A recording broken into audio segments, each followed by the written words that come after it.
Hello, everyone. Thank you for joining me. My name is Carlos. Today, we're going to be getting into a potpourri of different ideas, training video, my personal stage in the journey of bulking and gaining strength and bodybuilding and the whole thing, and nutrition, a little bit of everything. We'll get into a little bit of everything here. So, before we get into that, please hit that subscribe button, leave a comment, post notifications, and all that. Share the video. Anyway, so today was a chest, ab, and what else did we do? Calves and neck. It was a pretty productive routine. So for the last 4 months, I have been taking it very slow with the bench press. I had a minor pec tear back in June, early part of June, and it was like 6 weeks before I even started lifting with the barbell again. I mean, just doing the bar and like 5 pounds. I don't know if you guys ever see that Steven Seagal movie where they kill his family. He's left in a coma for 7 years, and he comes back and he's rehabbing with just like the bar. That's how I felt with my arm. It wasn't that bad. I was in a coma for 7 years, but it was pretty traumatic. Now the bench press is a movement that I just love.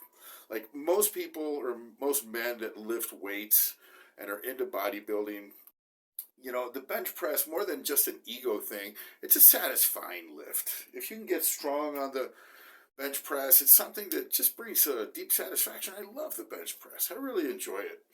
And so I felt that it was lost forever. Like it was like I would never ever be able to bench press again because of the pec tear. It was very serious. It was serious enough to where I thought I would. It didn't require surgery. It didn't tear it off the tendon.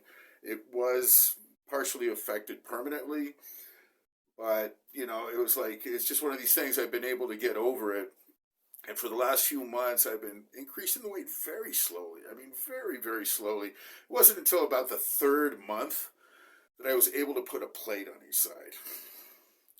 And then, I was doing a German volume training thing where I was doing like 10 sets of 10 reps. Well, what can you do when you can't lift heavy, right? You just do a lot of volume, right? If you want to get a great workout, you just pump and pump and pump and pump. And so I got in like 4 or 5 of those sessions where I was doing 10 sets of 10 reps with one plate. And then I got it up to a plate and a 5 kilo on each side. That would be 155 pounds. And I figured I was making progress. And I got 10 sets of those. It was, I was feeling pretty good. But then I went and tried a plate and a 10 kilo. It'd be 175 pounds. And I felt a little twitch there. I just got like 2 reps, and I got scared. And I said, well, okay, let's just leave this alone.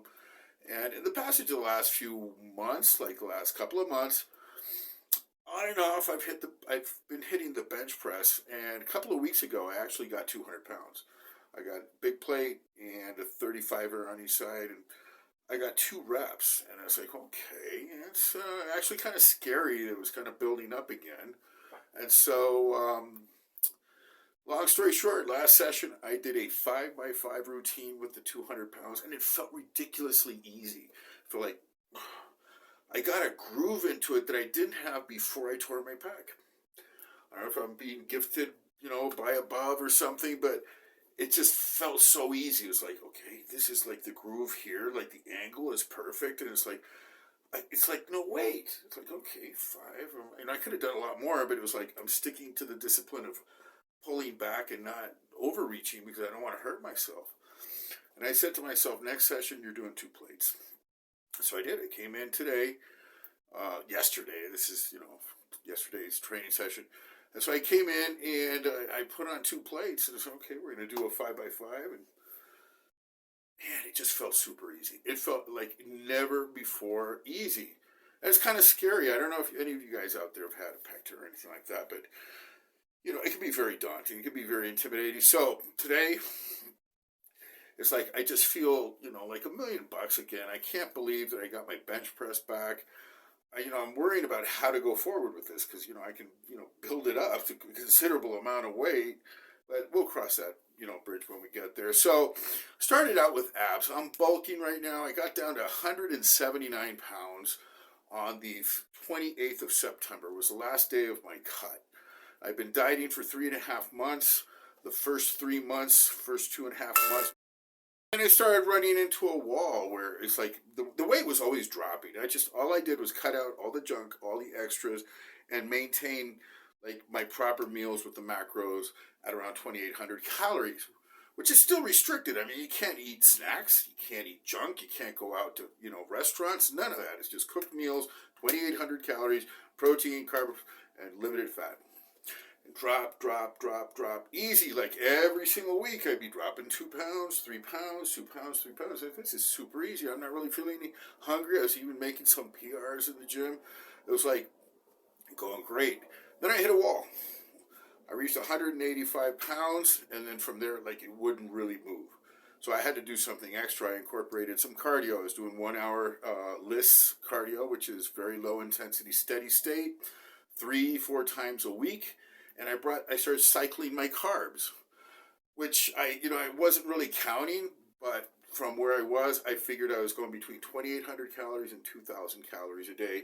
Because some days I'd go really low carb, and it started to work again. I went down to 182, and then the last 3 pounds were really hard. It was like I was just like really had to work hard for that diet hard. I'd go to bed hungry sometimes, just like the minimum amount of food, and I'd wake up at 4 in the morning and weigh myself, and then I'd be down like 3/4 of a pound, maybe a half a pound, a quarter pound. It was just like really struggling to drop, and then I finally went below 180 pounds. I got down to 179 pounds.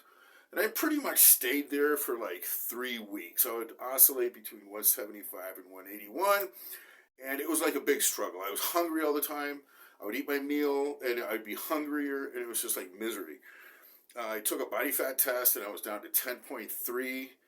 At the beginning of those 3 weeks, as soon as it started getting difficult, I got my body fat tested and it was 10.3. And then at the end of the cut, I went and tested again. And this bugger, I had not lost any fat. In fact, I gained half a pound and lost 2 pounds of muscle on my legs. And man, I mean, this is my reward for being so disciplined. It was like, no, I'm not competing. I just wanted to get like as lean as possible and everything. And like the last few weeks, I guess I needed a coach. Somebody who really would know how to refeed me at the proper times, to not get into that catabolic, do not get into that state. So anyways, make a long story short, I decided to bulk again. I'm not doing a reverse diet. Last year, I reached 182 pounds in December. It took me 6 months to reach 206 pounds in June when I started my diet again. So I started to bulk on the 1st of October at 179 pounds. Today is the 16th of October, and I'm weighing myself at 208 pounds. I get 29 pounds in 2 weeks. I'm not taking my shirt off, but I'm not getting like fat or anything. I'm getting stronger. I'm feeling really good.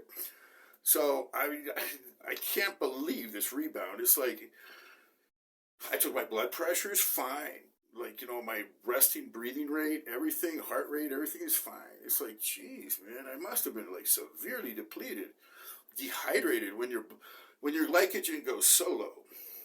And it must have been really low. That draws a lot of water.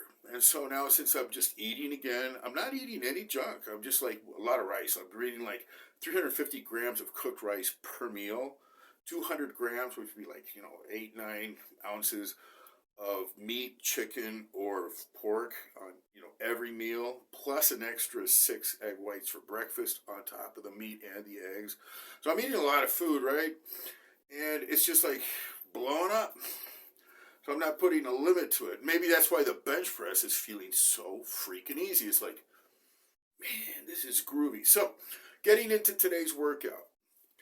Very important on this bulk. I have decided, like, I'm not letting myself go. So abs. I'm hitting the abs. I know that, the belly, the, middle fat will grow a little bit as you gain a lot of weight.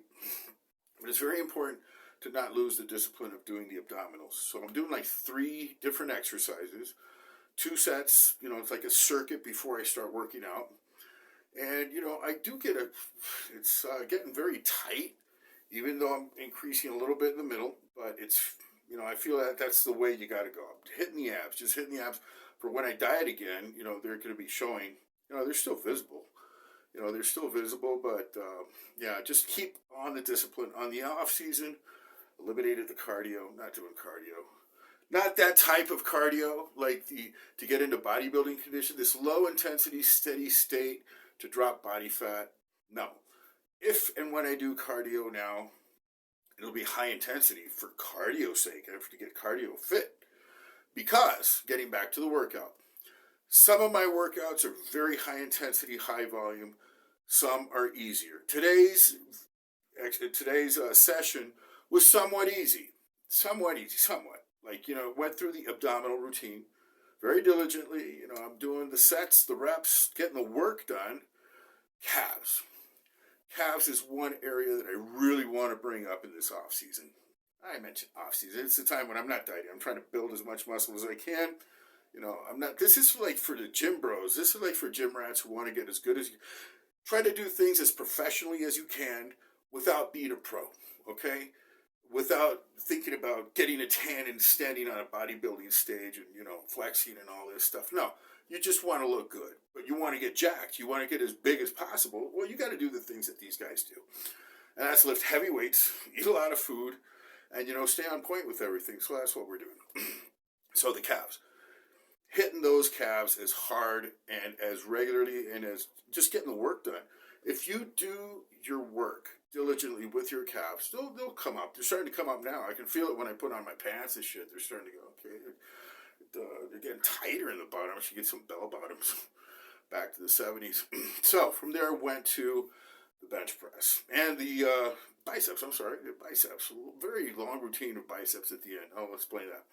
So we're hitting the chest, the bench press, with not so much volume because we're increasing the intensity and trying to cultivate or bring back that strength and not burn it out. So I'm doing like one top set. It wasn't a 5x5. Just one top set with the 2 plates. Felt super easy. And so I know that next time I go in, it's going to be even easier, and I'll do maybe 2 sets before I start upping the weight a little bit. Then I did a couple of sets of the very steep incline for this area here, and I flare the elbows. I know some people say don't flare the elbows because this, that, and the other, your elbow joint. BS. Find out what works for you. If I do it the other way that's recommended, it hurts my elbows. If I do it my way, it doesn't. So I do it my way. Flare the elbows, bring it down guillotine, and it works perfect. Did a few sets of those, then we went and did the biceps. Now here we're gaining a little bit of strength. There's a lot of beliefs on, the best way to build the biceps, time under tension, medium weight, plenty of volume. All that is fine. All that is fine. But they don't take into account personal taste. And my personal taste is that, I want to get as strong as possible on the curl also. I want to be able to curl a lot of weight. For me, it's kind of meaningless to build muscle using small weights because you can never, ever build strength with that. And strength is a very important component of my lifting life and journey. Besides looking the part, I want to be the part. I want to be really strong. So if I can get 22-inch arms just doing 30-pound biceps, that's not going to satisfy me. I want to do 60s, 70s, and 80s, even if I'm struggling with them, even if it's hard. That's the other thing. If you're maxing out on some lifts, it's not going to look pretty. It takes time to develop the skill to handle those heavy weights. So how do you develop that skill? It's not going to be perfect off the first few sets, few sessions. And so we're building up the strength with the Z-bar, back up to a 35-pound plate. So we'll be up to the 45s again and building on from there. My goal is to do eventually the 2 plates. 2 plate curls, 2 plate curls. That's what I want to do with 100-pound dumbbells. Yeah. Just what I want. Not everybody likes that. That's not what everybody is into. It's lower the weight. You can do it. This will build it. It might build, but it won't build your strength. It might build, but it will not build your capacity to do 2 plates. You'll never be able to do it. Never, ever, ever. You might get big arms, but you won't be able to curl 2 plates if you don't practice those type of lifts. So that's what we're doing there. We're trying to build back up again using the bulk. using the extra calories, and, it's starting to work. I mean, how could I deny 29 freaking pounds in 15, 16, 17 days? So, it's working. Not one cheeseburger, not one cookie, not one cake, not, nothing that wasn't just clean food, like heaped on a plate. So I'm eating, like I can eat. That's the other thing. I'm a guy who can eat. So I'm going to take advantage of this capacity, of this health that I have to eat and to get as large as possible this time. I'm not pulling no punches. I'm going to try to get as big as possible, as strong as possible. I want to do some crazy lifts, and stay safe. I have hurt myself in the past, with the pack. I've, pulled a hamstring. I pulled a this. Nothing serious, but, it's a cautionary. But I'm not bullet shy. I'm not like, oh shit, now I can't do this. No. So I'll be hitting it again. Now, I have one last thought. Just to be controversial, just to throw some shit out there in the internet. I go on these bodybuilding forums and I find, like, maybe there might be 30 or 40 comments, like, say, time under tension or, high intensity or whatever the theme might be. How often do you train and all this? 30 comments, 30 different opinions. Some of the opinions are very opinionated. This is the way you do it. Then another guy, no, you're closed-minded. You're an idiot. And if I go on another forum, and I see the same shit. And I go on to my other bodybuilding over 55 forum. It's a private group. And it's the same shit. It's even worse because you got old guys who have been training their whole lives with a certain way. Now they're very opinionated. They know what they know. And, it's hard to accept that maybe they're not completely correct. And so I find that bodybuilding has developed into a sort of partisan political religion, or a morph of all three, and is worse than any one of those individual ideologies. Bodybuilding has become it's an ideology. If you don't train with heavyweight, or if you train with heavyweight, now if you only train with lightweight, if you don't do time under tension, if you got momentum going, there's all kinds of opinions and ideas. And the thing is, it all works. If you train fast, it'll work. Have you ever seen Branch Warren, how he trains? You can train slow, that works also. You can train with massive weights. Of course that works. Some guys train with little weights, and that works also. And so who the hell is right? Big Ramy? Because he's obviously Mr. Olympia. Maybe he's right. Train the way Big Ramy. Well, that won't work for you. Well, then what is the truth? How do you find the truth in bodybuilding? Yeah, you go on the internet, the truth in bodybuilding. This is the best way. That's the best way. You can go nuts. You can actually go crazy if you pay attention to everybody and try to find out what is the best way to do things. How do I build my arms and get them to 20 inches or 22 inches? What is the truth? So, you run into all kinds of opinions. If you've been lifting for a while, you should know by now that there are some things that work better for you than others. Okay? Not everything that works will work for you. So what is the bottom line? I wrote today, not an opinion there, it seems to me that the truth of Delphos, the oracle, still stands. Wise man, know thyself. Now, there is nothing more individual than the individual. Everybody is different. And you want one system to rule them all, like just one form of doing things. This is the best way to work out. And that cannot be. Every single individual is at a very different stage in development, even pros. Some need more sets. Some can't handle high intensity. Some are accident and injury prone. Some don't want to train that hard. But let's take into consideration that you want to be your best. How do you go about being your best? There is a science that says muscle grows through mechanical tension. There are molecules, there are receptors in cells called technotransducers.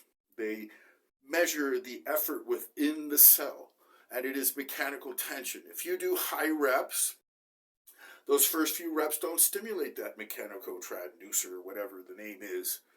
It doesn't, but when you get into the higher reps and start forcing yourself to do your forced reps and your failure sets, then it touches that element of mechanical tension. It takes more work. If you do really heavy lifts, you can't do as many reps, but it hits that mechanotransducer cell instantly. It is instantly overloaded. It goes grow, It releases its hormone. It releases its signal. It releases whatever it is it releases to get that muscle to grow through the heavy weight.